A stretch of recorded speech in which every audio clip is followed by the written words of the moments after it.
Байтерек Қазақстанның дамуына зор үлес қосады.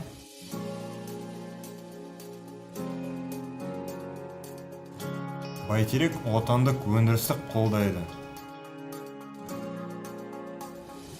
Байтерек привлекает инвестиции в развитие Казахстана. Байтерек әрқайсымызға қамқорлық жасайды. Байтеректің көмегімен жаңа зауыттар, жаңа фабрикалар салынады, жаңа жұмыс орындар құрылады.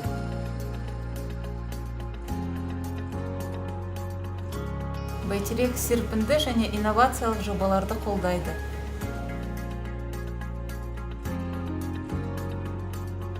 Байтерек исполняет стратегические задачи государства.